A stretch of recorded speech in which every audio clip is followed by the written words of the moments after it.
സ്വർഗീയ മണവാളനായ ക്രിസ്തുവിൻ്റെ നാമത്തിൽ സ്നേഹവന്ദനം. സ്വർഗവും ഭൂമിയും ഒന്നുപോലെ സന്തോഷിക്കുന്ന മനോഹരമായ ഒരു കൂദാശയിലാണ് നാം സംബന്ധിക്കുന്നത്. സ്വർഗവും ഭൂമിയും ഒന്നുപോലെ സന്തോഷിക്കുന്നു എന്ന് പറഞ്ഞാൽ, കുടുംബജീവിതം എന്ന സ്ഥാപനം അത് സ്ഥാപിച്ചത് ദൈവമാണ്. ദൈവത്തിൻ്റെ സന്തോഷത്തിൻ്റെ ഭാഗത്ത് നിന്ന് ഉണ്ടായ ഒന്നാണ് കുടുംബം എന്നുള്ളത്. ആദിയിൽ ദൈവം എല്ലാം ഉണ്ടാക്കിക്കഴിഞ്ഞ് രൂപത്തിലും സാദൃശ്യത്തിലും ദൈവം മനുഷ്യനെ നിർമ്മിച്ചു. എന്നാൽ മനുഷ്യൻ ഏകനായ അവസ്ഥ നന്നല്ല എന്ന് കണ്ട് തക്ക തുണയായി സ്ത്രീയെ നിർമ്മിക്കുകയും ഭൂമിയുടെ പറുദീസയായി കുടുംബത്തെ സ്ഥാപിക്കുകയും ചെയ്തു.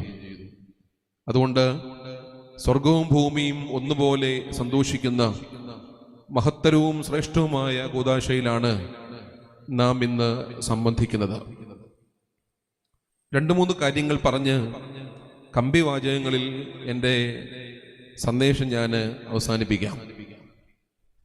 പ്രിയപ്പെട്ട ജിബിനും പ്രിയപ്പെട്ട ആഷ്ലിയും, നിങ്ങൾ ചിന്തിക്കുന്നുണ്ടോ എന്താ ഇങ്ങനെ സംഭവിച്ചത്? ജിബിൻ ജീവിതത്തിൽ എത്രയോ പെൺകുട്ടികളെ കണ്ടിട്ടുണ്ട്. ആഷ്ലി ജീവിതത്തിൽ എത്രയോ ആൺകുട്ടികളെ കണ്ടിട്ടുണ്ട്. നമ്മുടെ മനസ്സിൽ, നമ്മുടെ ചിന്തയിൽ ഒരുപാട് സ്വപ്നങ്ങളും ഒരുപാട് ചിന്തകളും കുടുംബജീവിതത്തെ പറ്റി നമുക്കുണ്ട്.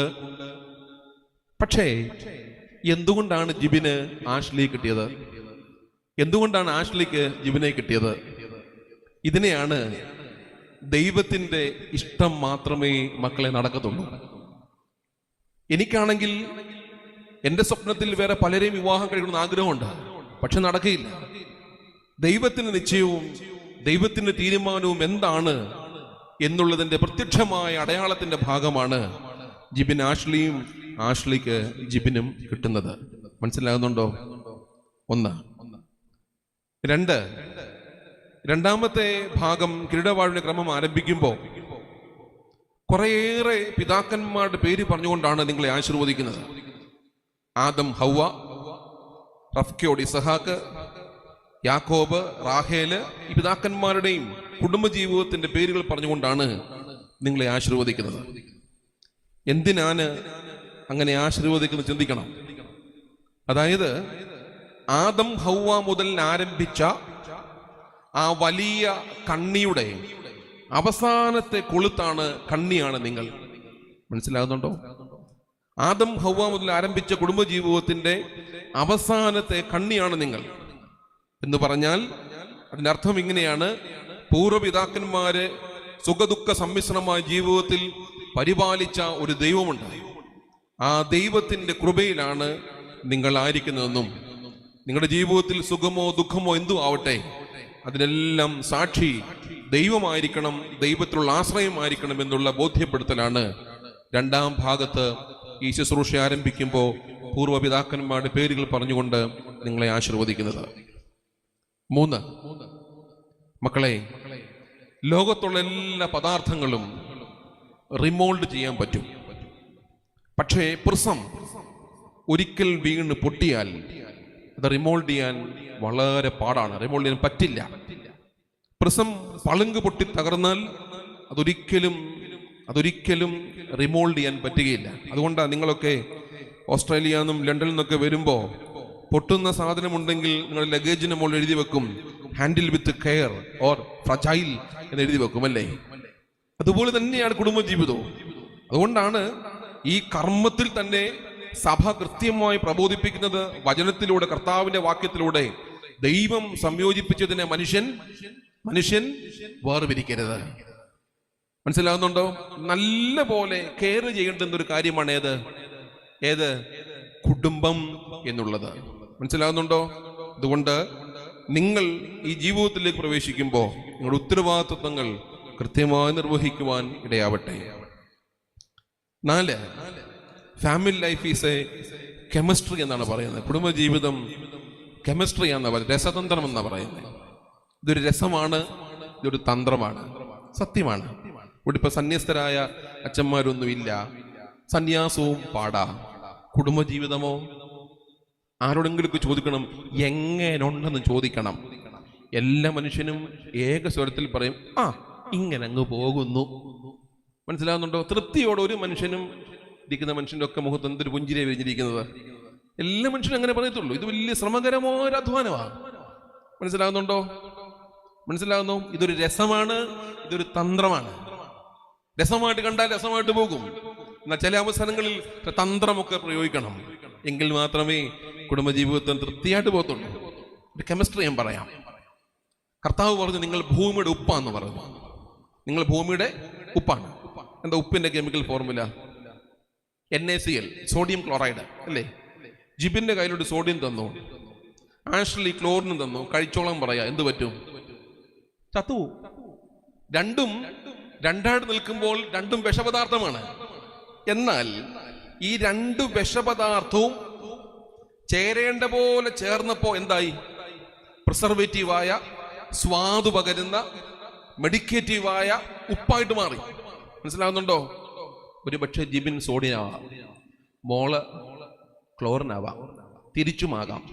ഈ 1.5 മണിക്കൂറത്തെ പ്രാർത്ഥന കൊണ്ട് ദൈവോന്മുഖമായി നിന്നുകൊണ്ട് നിങ്ങളിലുള്ള സ്വഭാവങ്ങളെയൊക്കെ ഇങ്ങനെ നമ്മൾ എന്ത് ചെയ്യും? കോമ്പിനേഷൻ നടത്തുകയാണ്. മനസ്സിലാകുന്നുണ്ടോ? മനസ്സിലാകുന്നോ? അതുകൊണ്ട് നിങ്ങൾ നിങ്ങളുടെ കുടുംബത്തിന്, നിങ്ങളുടെ സമൂഹത്തിന്, നിങ്ങളുടെ സഭയ്ക്ക് സ്വാദ് പകരുന്ന ഉപ്പായിട്ട് മാറണം. ഒരു കെമിസ്ട്രി പറയാം. അച്ഛന് കുറച്ച് സമയം അനുഭവിച്ചിട്ടുള്ളൂ. ഒരു കെമിസ്ട്രി പറയാം. വാട്ടർ എന്താ chemical formula? H2O. What is the purpose of H? Hydrogen. Then O, oxygen. Hydrogen, it's burn. Oxygen helps to burn. കത്താൻ സഹായിക്കും ഓക്സിജൻ. ഹൈഡ്രജൻ കത്തും അല്ലേ? കത്തുന്നൊരു പദാർത്ഥവും കത്താൻ സഹായിക്കുന്ന ഒരു പദാർത്ഥവും കൂടി ചേർന്നാൽ വലിയ കത്തലുണ്ടാവും അല്ലേ? മനസ്സിലാകുന്നുണ്ടോ? എന്നാൽ ചേരേണ്ട പോലെ ചേർന്നപ്പോലോ തീ അണയ്ക്കുന്ന, കത്തൽ അണയ്ക്കുന്ന വെള്ളമായിട്ട് മാറി അല്ലേ? ജിബിൻ ചിലപ്പോൾ ഹൈഡ്രജൻ ആവാം, ആഷ്ലി ഓക്സിജൻ ആവാം, തിരിച്ചുമാകാം. ഈ 1.5 മണിക്കൂറത്തെ പ്രാർത്ഥനയിൽ നമ്മുടെ ചില സ്വഭാവങ്ങളൊക്കെ ഒന്ന് മോൾഡ് ചെയ്യാണ്. വെട്ടേണ്ടതൊക്കെ ഒന്ന് വെട്ടിക്കളയാണ്. വെട്ടിക്കളഞ്ഞിട്ട് എന്തായിട്ട് മാറുകയാണ്? വെള്ളം. വെള്ളം ജീവന്റെ ഉറവയാണ്.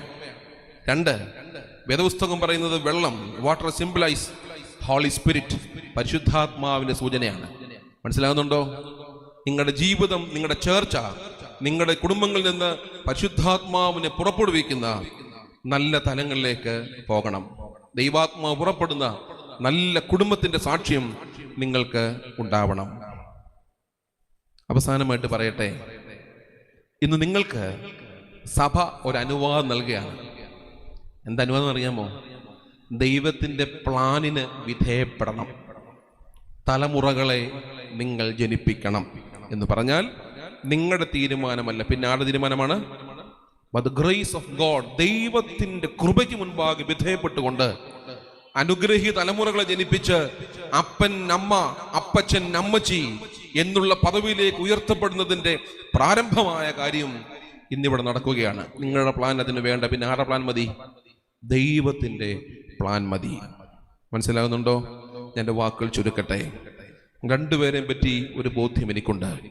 ജിബിനെ പ്രാർത്ഥിച്ച് ആശീർവദിച്ചപ്പോ ബഹുമാനപ്പെട്ട വികാരിയച്ഛൻ ജിബിനോട് പറഞ്ഞു, നിനക്ക് ദൈവ കൃപയുള്ളവനാണ്, നഷ്ടപ്പെടുത്താതെ സൂക്ഷിക്കണം. കുറച്ചു ദിവസത്തെ പരിചയം എനിക്ക് ആഷ്ലിയുമായിട്ടുള്ളൂ. ആഷ്ലിക്കും ദൈവകൃപയുണ്ട്. ഈ കൃപ പ്രോജ്വലിപ്പിക്കുന്നതാവണം. വലഹീൻ എന്നെ സംബന്ധിച്ച് പറഞ്ഞാൽ ഈ ദേവാലയത്തിലെ കുറേയേറെ വർഷക്കാലത്തെ ശുശ്രൂഷയിൽ ഈ കുഞ്ഞുങ്ങളൊക്കെ എൻ്റെ സഹോദരങ്ങളും എൻ്റെ മക്കളുമൊക്കെയായി എന്നോടൊപ്പം നിന്നവരാണ്. അവർ ജീവിതത്തിന് എവിടെയായാലും ഞാനൊപ്പമുണ്ട്, എൻ്റെ ഒപ്പവും അവരുണ്ടെന്നുള്ള വലിയ ബോധ്യവും വലിയ പ്രത്യാശയും എനിക്കുണ്ട്. അതുകൊണ്ട് മകനെ, മകളെ, ദൈവം അനുഗ്രഹിക്കട്ടെ.